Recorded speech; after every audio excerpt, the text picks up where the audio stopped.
Good morning. Today is Tuesday, March 5th, 7:34 a.m. on the Pacific coast of North America. A couple of items today, actually three main ones. One is the sinkholes. These are appearing all over, and these are, as forecast sometime back in one of our reports, I don't know, maybe even in the old Alta reports, there was some discussion of them a number of years ago. Sinkholes are a sign of, or not a sign, they're a side effect, necessary component, but from our viewpoint, a side effect of the expansion of the planet. As the, you can think of it basically as lots and lots and lots of little rocks glued together, Earth, and then in the middle of it there's a plasma ball that's all electrically hot, like the very hottest part of the arc in an arc welder, and it receives energy from the sun, and it grows, and when it grows it pushes up against the solid cooler matter that surrounds it, and eventually it creates more of this solid cooler matter, which causes the whole of the planet to get bigger, a little heavier, which is ultimately what does in all of the critters that are too tall when we were low gravity. But anyway, it pushes the planet apart from the inside. And so one of the necessary components of this, and as I say, was one of the forecast components of the expansion event, was the appearance of sinkholes all around the planet. Because basically what's occurring is that the various different layers of rock are separating all over as the expansion is pushing them out. And as that occurs, those areas that can separate easily will do so, path of least resistance. On top of them may be other areas that are not going to separate so easily. And it will take a while, and then they'll rupture a little bit as well. And we get these sort of, I want to say, funnel-shaped effects, because as the more dense material in the middle of the planet cracks and separates a bit from the pressure, it allows areas on top of it to shift a bit, and opens up a little bit wider and a little bit wider. And you can see that because of the, if you think of Earth not as a sphere, but as a sort of a sphere with a beer belly around the middle. So it's got this little bulge, this little tire around it. And that tire is large enough to be appreciably seen. If you were out in space and you were far enough away, you could see that the Earth is in fact sort of flat around the middle. As it expands, and because of its rotation, just like if you were standing in the middle of your yard and you had a 2 or 3 foot long rope and a weight on the end of it, and you started spinning around with yourself acting as the center of that spin, you would feel that weight pull on your arm as it wants to leave you from the centrifugal force. We're getting sort of that same effect here from the inside of the planet. But what happens is, because of the various layers of material, they're not all going to open up all at once. So, for instance, the sinkholes we see on the surface are not direct holes all the way down to the middle of the planet or anything. It doesn't work that way. Rather, what's actually going on is that smaller and smaller gradients of pressure smaller and smaller instances of expansion are experienced as you go further into the middle of the planet, but that each layer that it expands causes a necessarily larger level of expansion on the layer that's around it. So it's kind of like with an onion, and you can see that with the many layers, so the skin on the outside of the onion must separate and break if the layer immediately underneath it were to enlarge itself. And that would be true all the way down in the onion. If one of the layers down in the middle of the onion enlarges itself, and we allow for this, that the onion could expand, then each layer above it would have to expand. And in order to do that, if these layers are fixed, if you will, if they can't grow, unlike the layers in the middle of the planet, which actually are growing, as you get out to layers we're on, they can't grow. We can't suddenly add new dirt. It doesn't work that way, and it wouldn't fill in the gaps. All of this material has to come up from the middle of the planet. So each outer layer has to necessarily separate at a larger level than the layer below it, and that's what forms these conical or even rift-like separations. And these are a natural effect. We've seen them occur. We can, if someone were to have been really smart, they would have plotted, as we did, the occurrence. We did it on language as opposed to the actual sinkholes themselves, and so that's a little misleading. But what I was going to say, if someone was really smart, they could have plotted the occurrence of sinkholes and just plotted those right along with earthquakes, and you'd be able to just catch the expansion as it's occurring. You can see it happening. So anyway, we've been aware of this here at Half Past Human for a number of years, that the sinkholes were going to appear and get worse and worse and worse as part of the expansion process. This is a natural part of how Earth works. Now, the key thing for humans is don't be on a sinkhole when it forms. You know, that's the the central part here, is that the sinkholes, as they work their way up, will cause ruptures. If you're in areas like Florida, for instance, or the sandy coastal areas that we have so infrequently here on the West Coast, except as you get further down towards the equator. So, for instance, our beaches up here in Pacific Northwest are in the main made out of either mud or gravel. we don't have sand. You get some sand down in Oregon in that area, but anyway, so what happens is the various layers open up. Small hole at the middle of the earth or a small hole in a layer as the earth expands, and that layer cracks, and it causes the crack to spread all the way on up. And you can see that because the cracks wouldn't instantly form from the inception point all the way to the surface of the planet, and have to work their way up from layer to layer to layer with various different layers of resistance. This is what actually forms the sinkhole effect, where you're just sitting there, all of a sudden right next to you, clump, the ground sinks in, and you're scrambling and running like hell as a big funnel opens up around you, and you're in the process of trying to not be in that funnel. Well, the sinkhole effects are going to be all over the planet, but get this, we'll find that they are concentrating in the northern hemisphere. We'll also find as we go along that they're going to be concentrated initially. They were more equatorial than not, and then they started creeping. And we've seen the creep head way up into the latitudes. I'm expecting it, I think we're about 38 or 39 in latitude in terms of the more persistent bands of the sinkholes at this point. I'll ask Igor next time I'm chatting with him about these. But I suspect it'll go all the way to the North Pole. We'll have some level of sinkholes in the southern hemisphere, but because of the nature of the southern hemisphere not being jam-packed with continents putting pressure on it, and it has a whole lot more latitude in terms of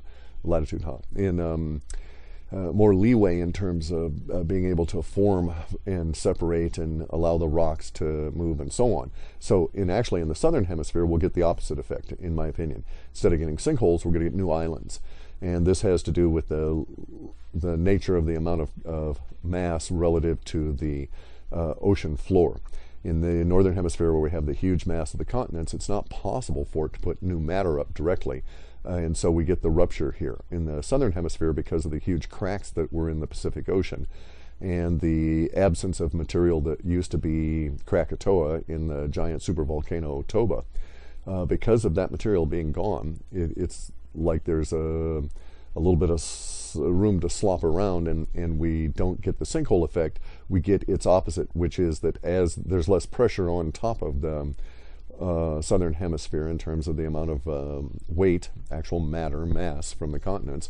And so when the onion in deep in the earth ruptures its layer, and it's in the southern hemisphere and it works its way out, there's less pressure around the edges of where the crack's going to form, and so frequently in the southern hemisphere, material will start moving into the crack as it is working its way up through the surface, and that material will include the more volatile and fluid materials, and so when the crack actually shows up mostly in the ocean in the southern hemisphere, instead of causing a sinkhole, which it probably does to some extent initially, but then is almost immediately filled with material trying to get out, and that is what forms our new islands. So that's actually the process that's going on, and in my opinion. And I'm an unschooled, self-educated bastard, so what do I know? But I was talking about sinkholes in 2003, 4, and 5, way ahead of the appearance of them all. Now, the sinkholes here that we're getting are of some concern, because there's a big sinkhole, in my opinion, that's formed over on this particular eastern ridge limb of the Chatham Trench near New Zealand and the Solomon Islands. And that is where I suspect that the crack in the Pacific plate will occur.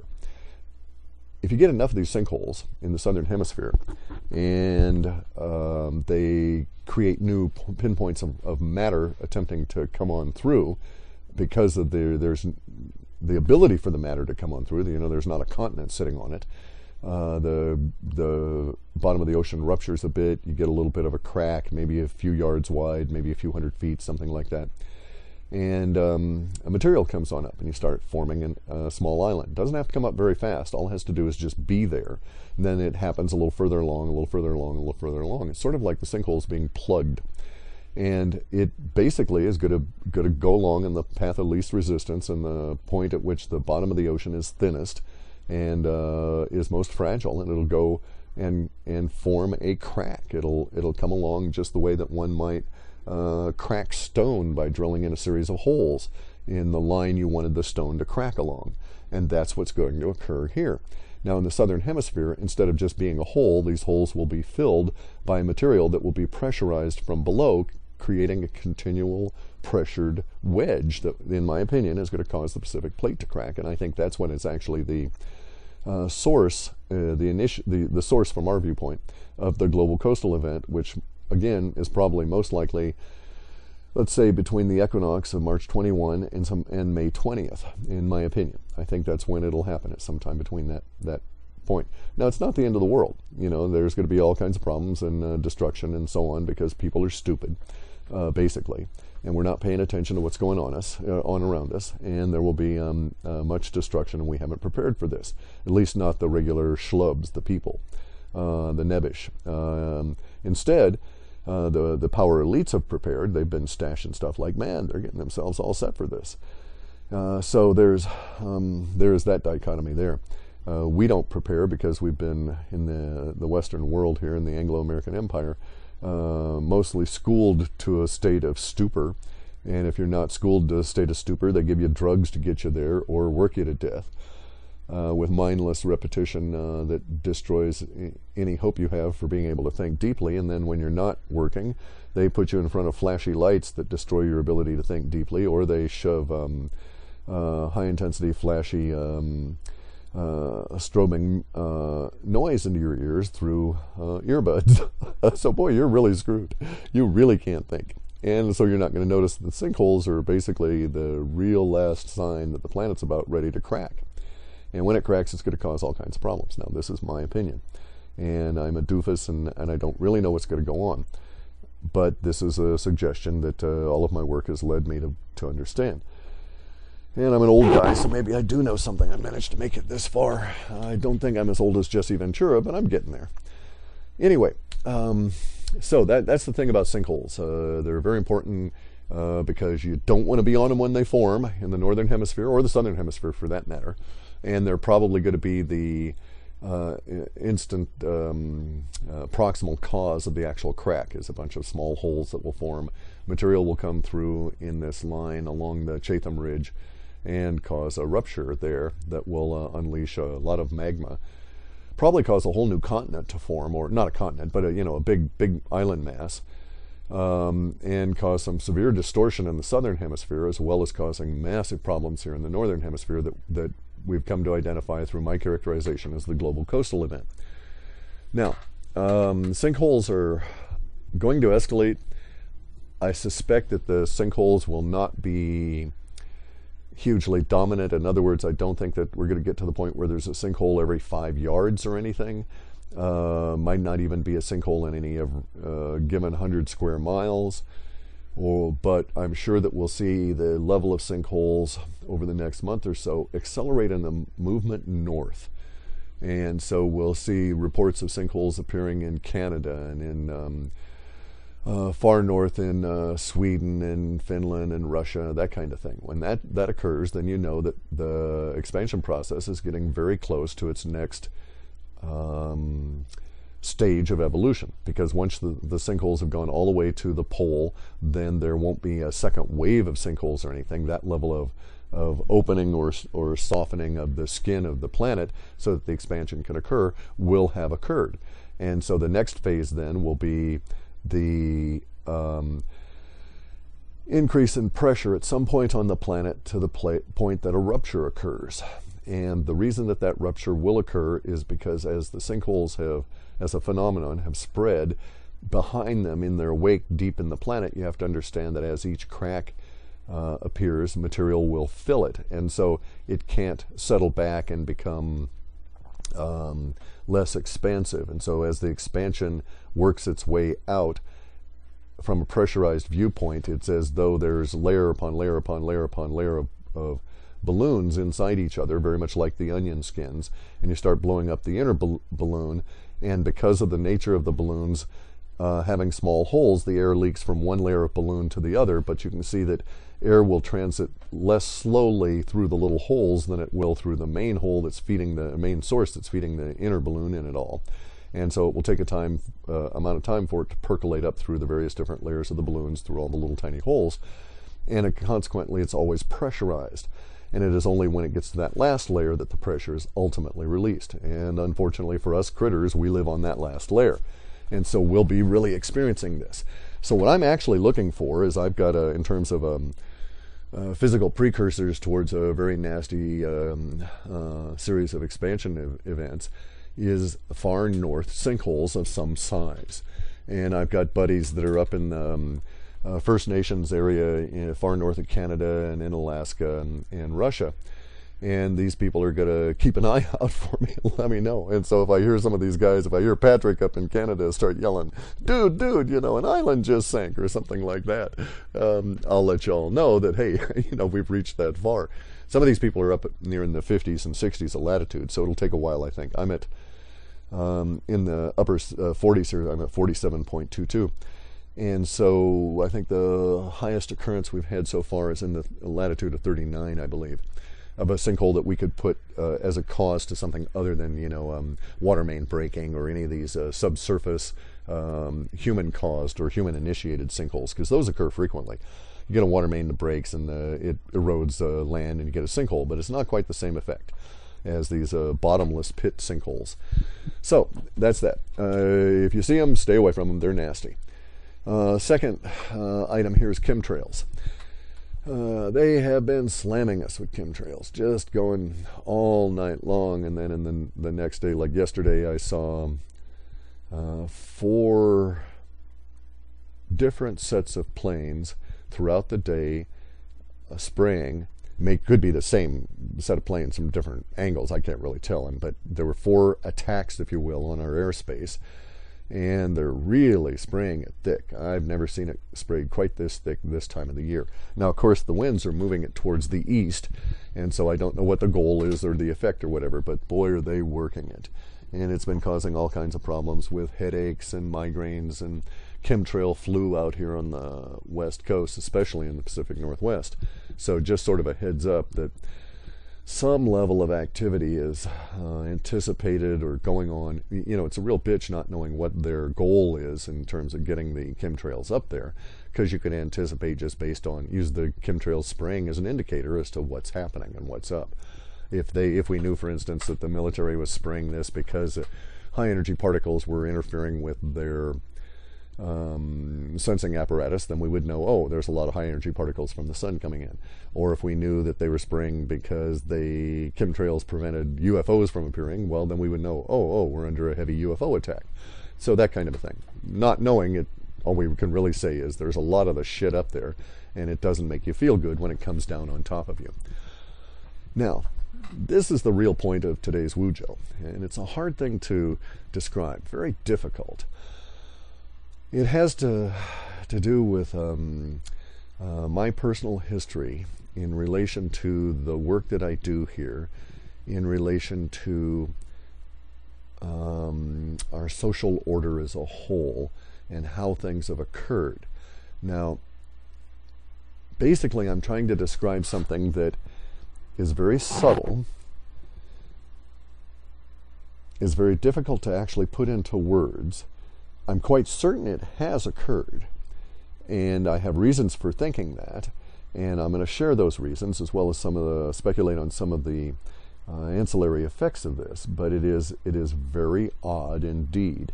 Now, if it was just myself, I wouldn't even think about it, wouldn't speak about it. I would just say, oh, okay, there's just, something wonky, you got up wrong and you had a minor stroke and your brain's going a little screwy and you're just not sure what the hell's happening. Problem is, it's not just me that is picking this up. It is not my delusion alone. And now we could all be deluded, the people that are reporting this, that we're talking about this, but at least I know it's shared. So it is operating at a larger universal level. It's the subtlety of it that really presents the difficulty in communication. So what I'll do is I'll describe the situation, and we'll proceed from there. About 1993, I started getting into the idea, and that developed into my software programs, hundreds of them, that in total form the WebBot project and our predictive linguistics. That was 93. I started working it in 96 and 97. I'd had the code written by then. There were hundreds of executable programs necessary to make this thing occur. And so it took me a long time. It took me a couple of years. I was trying to work and make a living at the same time. So I was doing all this on my own and working long hours and then coming home and coding this crap myself. So around 96, 97, I start making my runs. In 98, I encountered my first competitor, which was this chunk of Chinese software. You have to know how the internet actually worked in this thing called robots.txt file, and the method by which you used to be able to propagate code from Unix box to Unix box that were the backbones of the servers to understand it all, and I won't go into it. But I encountered some Chinese software that told me, oh, I wasn't alone. Somebody else was also doing this. And I became aware then, over the years, of a number of, if you will, competitors or emulators or people also in this line of work. That is to say, people that were using the internet in some way, usually in a linguistic way, at its root. That's all the internet is. It's just words on the stream, so to speak. Anyway, so everybody was using words, and many of these people were not simply mining for information like the NSA or the Defense Intelligence Agency or any of these other people with all their weird software. Okay, it was not the promise kind of software. It wasn't Echelon, it wasn't any of that kind of stuff. But I started encountering various different kinds of softwares and programs and people that were doing predictive work, like myself. So over the years, and it's been a number of them, nearly 20 now, that have been actually involved in all of this, but 10 actively, seriously running on a weekly or daily basis. I've encountered a number of people in the same line. Now, these people use various different methodologies. I have some locations of some of these competitors, some individuals, but of course, on the internet, locations can be obscured, so it's not a real good indicator, but that's how I have a tendency to think of the various different people at within this larger sphere of predictive work using the internet. I think of Rich in Poland, and Robert in France, and Craig up in Illinois, and the Recorded Future guys in Chicago, and this kind of thing. So there's just these various different people around. Now, because of the way in which it all worked out and the publicity that I've received over the years and so on, there have been a number of people that have emulated my approach. And so they've contacted me over the years asking for advice, or actually many times just to tell me, hey, I also got this, and I found this, that, and the other thing using this wrinkle on that idea. Which is cool, and you develop a relationship with all these individuals that are also out there doing the same sort of thing.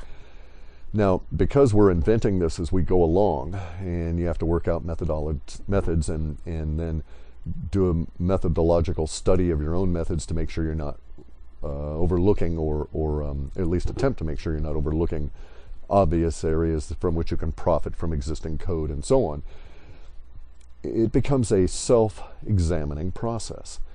This is a key element here, that everybody that is successful in this work is involved in the work at that level. This is why Recorded Future is mainly crapping out, in my opinion, as well as two of the other major predictive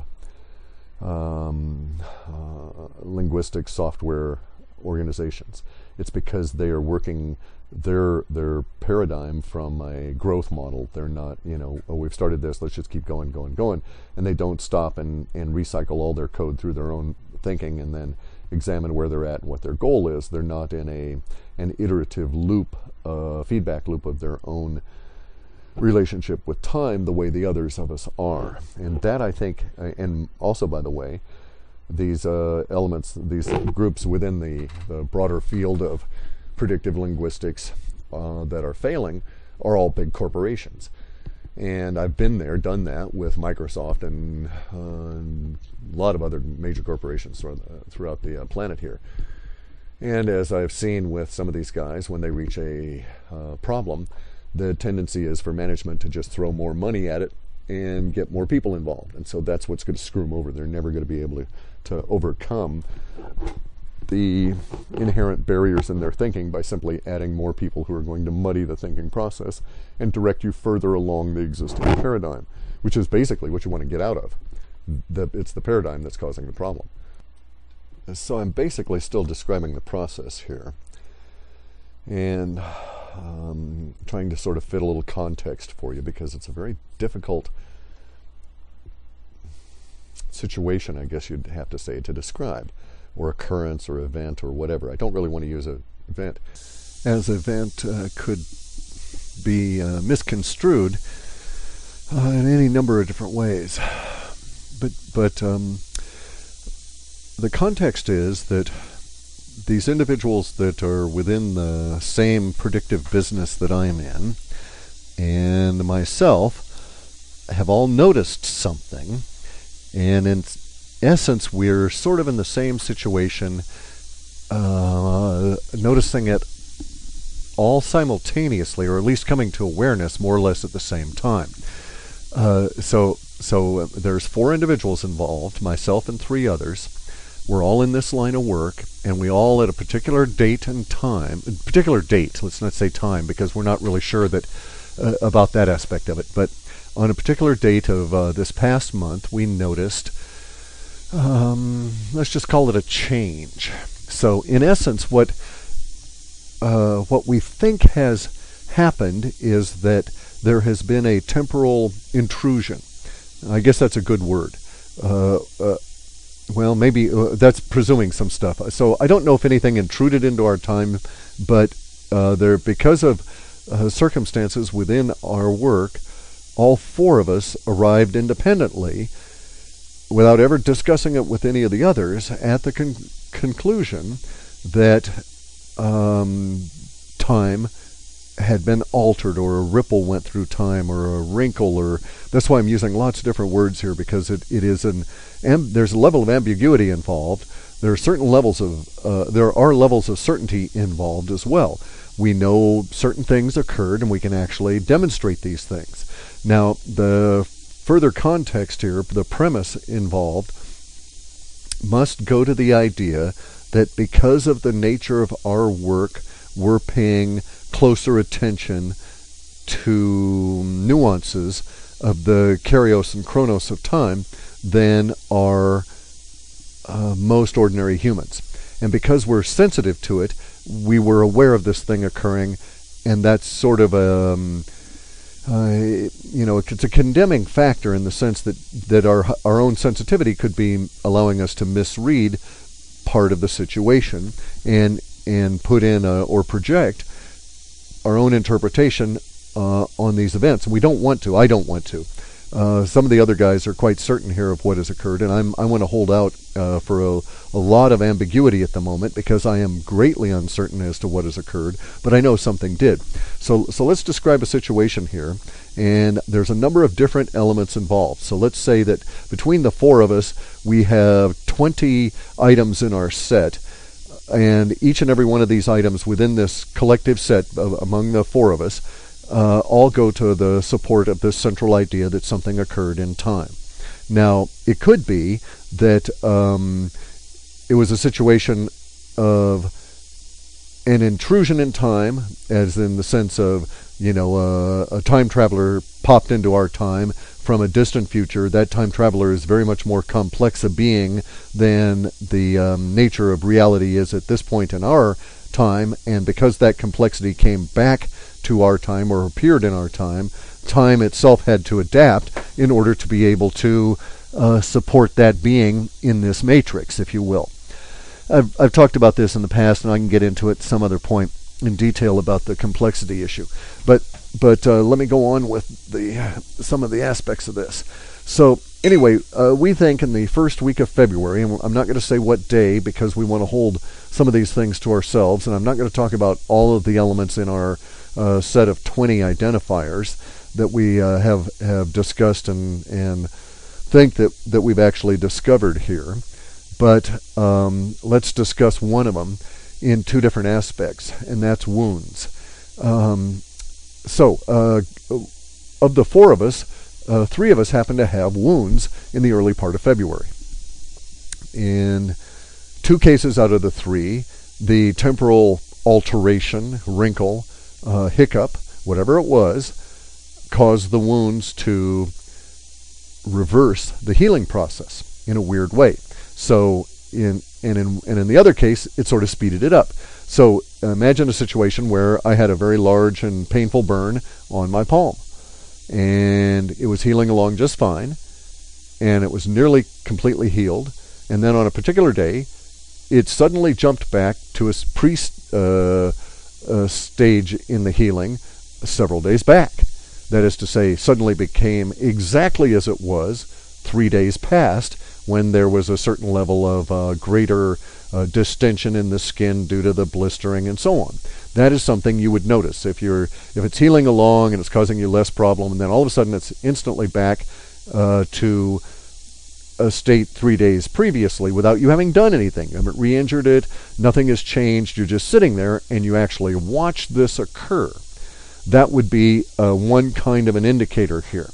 On the other hand, the other kind of an indicator would be a situation where one had a wound that had stitches, and because of the nature of the wound and the stitching and its relationship to the particular day that it occurred, you're actually able to sit there and watch the little tiny holes that the stitches had just been removed from disappear before your eyes, and the skin heal itself as though, and in fact, the wound had never appeared, never occurred. And so this was certain aspects of duality, and we can say that these 2 instances that I've given you represent a good construct of the 20 items that we've identified among the 4 of us as to why we think something happened. Now, this is akin to the Stradivarius argument that was put forth in Veterans Today by Gordon Duff, where the argument is that Stradivarius made these incredibly sounding violins, and then one day something happened, and no matter who made them or how you made them using the exact same materials, same process, same wood, everything, they never sounded the same and haven't since. And we cannot replicate the sound of the Stradivarius, and that's what makes them so cool. And it has nothing to do with the process, has nothing to do with the wood, the moisture content, the cosmic rays at the time, the manufacturer, the guy who made them. None of those things are pertinent. What actually happened was that a certain level of complexity intruded, and the nature of wood and sound changed thereafter, and we lost a level of purity or whatever in the upgrade to the new complexity. And so that was the argument being made. I'm making the argument about the complexity part, but within the Veterans Today article, if you go and read it, the argument is made by some military guys that, here we have evidence that there was a temporal dislocation, abrasion, wrinkle, hiccup, upchuck, vomiting episode, something, however you want to characterize it, and thereafter, everything was different, and Stradivarius violins did not sound the same. Now, in my understanding of space-time, such a thing could be caused by a being of greater complexity than the temporal moment you're in, because you grow in complexity with each and every moment that you exist. Each and every moment itself grows in complexity. So a temporal being, or a being in a temporal level far ahead of ours with a greater complexity, uses a device or whatever means to insert themselves back at our level in order for that level of complexity to exist back here. All of reality must change, spreading out from a nexus point of that complexity in order to accommodate the increased complexity without a temporal disruption of some significant size, such as the being going kapoof, or, megatonnage of energy being released and all of that kind of thing. Because conceivably the universe could choose to react that way. Maybe the universe decides it doesn't want to support time travel, and so anytime you shove somebody or something back in or forward into time, kaboom, they turn into a giant explosion. And then it dawns on you, oh geez, we shoved a rabbit back in time, and maybe that's why there was that sudden, unexplained nuclear event in, 1956 or whatever. And thus we go and look at history books, and there was just, this nuclear event no one could make any sense of. Only now in the year 2013 we find out it was a bunch of guys in a time lab that just shoved a rabbit back in time, and the universe doesn't want to support rabbits going back in time to 1956, so it blows them up when they show up there. Anyway, so universe could choose to react that way. Instead, because of and actually I think if you postulated, by the way, just to dig the knife in and twist it a bit, if you postulated that Big Bang actually existed, you would almost have to postulate that universe would react that way in a Big Bang universe to temporal intrusions because of the nature of how time would be constructed in such a universe. And it would have to shed the energy and not allow it to intrude. Good thing we don't live in a Big Bang universe. In the little bloop universe, what happens is the being of greater complexity in and of themselves shoves all of their complexity back into time here and back into our space, and our space and time sort of grows, opens up a bit to accommodate them. No big deal, no worries. But then because they're vibrating at a higher level of complexity than we are, all of reality has to catch up, so to speak, the very next time that vibration changes, which is every 22 trillion times a second. And so, from that point on, a ripple goes out through time-space from the nexus of that being, or whatever, showing up here. That wrinkle, that hiccup, that vomiting, or abrasion, or lancing, or knifing, or scraping, or whatever in time that occurred. If it was a being shoved back here, wherever that being lands, so to speak, that point it becomes a nexus in time and nexus in space, and ripples go out in the little blue universe we actually live in that increases the complexity of everything around them. And it changes things like sound, etc., and so on. And the postulate is, at this point, and it's just a postulate, we don't know, we have no real definitive proof. We've got our little set of 20, and we have some solid certainties in there that we can offer up. For certain reasons, we're keeping them closely held, just because we want to use them for validation later on, so we don't want to be broadcasting this out. But it's very interesting that we do believe, and all four of us came to the conclusion independently, it looks like something happened in time. Now, it took me about 4 or 5 days to figure out that was what my conclusion was. And that's pretty much the same with the other individuals also involved in this work.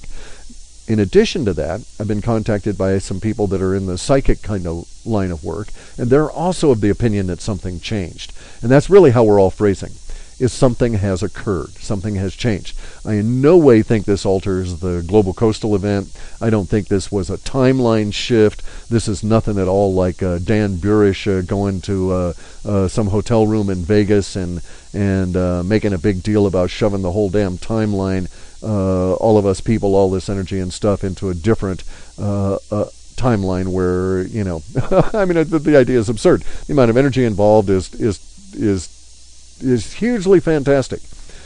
So, no, I don't think in any way that the global coastal event, the upcoming earthquakes, the solar expulsions, the volcanoes, I don't think any of that has been impacted.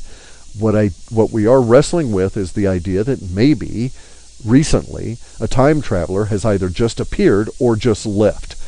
I don't know how universe would react, whether they would do the complexity shift on the being showing up here, which is what I think. But there's a certain argument to be made that the greater effect would be felt when they left, and the universe attempted to calm down the greater level of complexity back to where it was previously, if you will. So if they were here for 18 days or so, the idea is that, maybe when they left on the 18th day, as universe calmed down to the previous level of complexity, and because it didn't have to support the higher level of complexity, that's when we would notice these kind of things.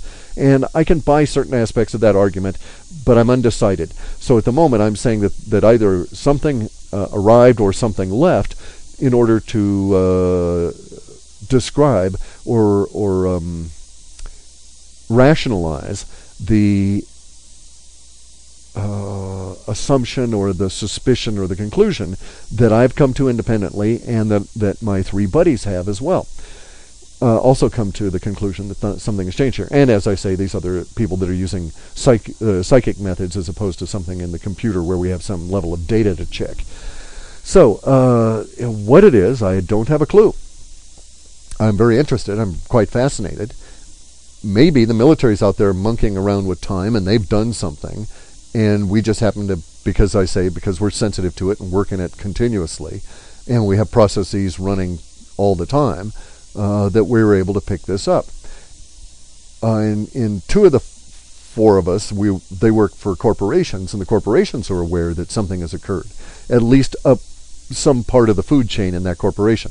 Many of the guys apparently in the corporation up in the upper management, don't have a friggin' clue as to what's going on in terms of the technology and how it all works, or even how time sort of functions, even if you think of this in a Big Bang traditional sense of time. Now, as I say, as far as I can tell, there's been no major alteration in our data stream to suggest that any of the events that we forecast in this past month or so have in any way been altered. Since this occurred in the first week of February, we've had some time to sit and allow this thing to percolate, and in all four cases, we're all of the opinion that our processes are unaffected, even though there are residual traces within the data, fossils as we call them, that something had occurred. So, in all four of our minds, insofar as we've been able to come to a group conclusion, there was a shift in the complexity, or a shift in time, a wrinkle, a vomit, as I say, some kind of a hiccup, and we caught it. Whether we caught it coming in or going out, we don't know. We don't know its duration. We don't know its impact. We don't know its effects. It is in no way related to any of the forecasts that I've got. It doesn't appear to be related to altering, or doesn't it not appear to have altered any of the forecasts that any of my my contemporaries here have made. We're all proceeding, and everything's still ticking over just fine. Our referential integrity checks are working on our end anyway, the way they always have. But as I say, we caught something, and it was just really interesting. Now, I don't know where it's going to lead. I've been very hesitant to even bring it up. Of the four of us, I'm the only one with any kind of a public forum. There are a couple of the psychic guys that also have public forum, and so they are able to get this word out and discuss it as well. It's really interesting. I mean, it's absolutely terribly fascinating. I haven't been able to really think of a lot else. It's been ticking over in my mind here since this occurred as to what could this possibly be. I have yet to get into the idea of meaning for it. So at this point, what I'm saying is that I have a context. We have a change in time that we think we can validate. And because it's four of us acting independently and arriving at the conclusion independently, and I happened to talk to this one guy, Rory, and Rory had talked to John, and John had talked to Fiona. And so it was just kind of weird. And then we all got together on a Skype call, and we all compared notes insofar as the proprietary nature of our work would allow. And basically, we've all come to the same conclusion that, geez, something occurred at a level so fundamental that if it was not directly affecting time, it appears to have affected our temporal sensing mechanisms spread among four different competing methodologies, all at the same instant, if you will, but at least we noticed it within the same day. And while it didn't alter our processes, it did indeed leave a fossil in all of our individual records. And so this was just really interesting as to what could this be. Now, Rory, he's a kid, and he thinks, oh geez, it's either another reappearance of the one of those ships in the Philadelphia experiment. I can't think of what it is, or something along those lines, or it's giant UFOs. that are showing up here, and they're starting to, and just because they show up here, was his suggestion, their level of complexity is, in my terminology, is such that it causes our local environment to shift. His idea is basically the same, but expressed slightly differently. And we were talking about different levels of mass that might be required to trigger such a change. In essence, if we think of time being in a pond or a river or something, imagine what it takes to disturb the flow of a river, even temporarily, even for a brief minute. Unlike a pond, where the pond is still, you chuck in a small stone, even a grain of sand in a still pond can set off ripples. In a river that's already rippling like hell, and that's what we're reading, by the way, is all of our methods are all looking for the peaks and the valleys and the difference between the ripples across the top of the river. And imagine that what it would take to cause that whole river to change, albeit for just a brief period. And then for us to catch it, it would have to be quite sizable. You'd have to throw in quite the boulder. Now, we haven't seen anything yet. In my data sets, I think there's been some level of acceleration, but is that natural or is that related? I can't tell. I wasn't following that ahead of this situation developing, so I just don't know. What I can say, though, is that it does appear that, for instance, a certain level of linguistic patterns are slightly enhanced ahead of the level of the forecast. Now, it could just be that we were wrong on the forecast, or it could indeed be that those things that we had forecast, like, say, sinkholes, are suddenly appearing in a greater number and a greater spread because of this shift that has recently occurred, or this wrinkle. So anyway, it's quite fascinating, and I'm going to pursue it. I'll pursue it and bring back any other kinds of reports on any of the information I find. And Fiona and I are working together to try and rig up a sort of a test, a temporal trap, if you will, to look for other smaller deviations that may indicate that it's an ongoing situation. But anyway, so quite fascinating. And it's now way late. It's like 4:08 p.m. or something here in the Tuesday afternoon. I started this morning, had to stop. The events of the day overtook me. I've been working on my damn stove and working on it, which, I now have to get a new gas valve and install that, but also working on the boat and dealing with the background processes, getting them ready for the report here on Thursday. And a number of the processes had to be checked just to make sure that our method in no way was altered. Now, if our consciousness as a whole was altered, we'll never be able to understand that and know about it. It's kind of like the Groundhog Day. For whatever reason, the character Bill Murray was playing was isolated from the effects of the repeating day, but everybody else was subjected to it. And so if we're in that situation where we're subjected to a mass level of consciousness changing, of course we'll never be able to catch it. We'll never know about it. But the fossils in our various processes of data collection do validate that some damn thing happened, and it weirded us all out. And then we actually, as I say, we've got 20 other items that are physical, material kind of reality sort of things. Things you might see in George Ure writes them up under his column as his wujos, where people report strange temporal anomalies and things going missing and just weird shit. And so here basically is a big weird shit that had happened. And it's very intriguing to us guys in the time business and in the forecasting business. I can't wait to get some information from some of the people that are at the other end of the time business. That is to say, these guys working in labs attempting to cause problems. Because, see, maybe it was one of them. Maybe it wasn't a time traveler coming in. Maybe it's one of these guys in a lab in India, and they gave the little time machine a bit much juice or whatever. And in that essence, it caused the essence of the disturbance by throwing the big rock into the time river that the four of us happened to catch with our particular methods. It could very well just be, local boys, so to speak, local boys with too much electricity.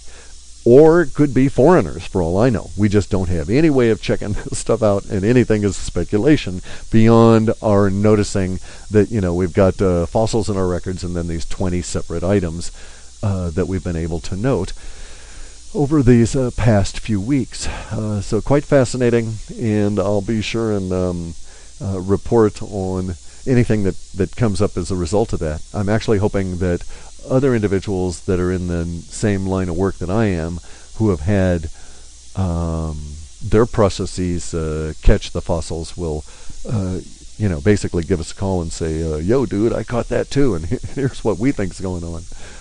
But yeah, as I say, totally fascinated with this. It just has got us all whipped up. It's the first thing I've been thinking about in the morning as soon as I wake up is what could have it been, and which way is it going as well, and all the other questions too, basically going towards meaning and how it's going to impact us. But there it is, folks. So beyond the chemtrails, beyond the sinkholes and all of that, we think Terry Time Traveler came back and she brought a big purse of something, and that caused the complexity here, and complexity here to shift, and we've had a wrinkle in time.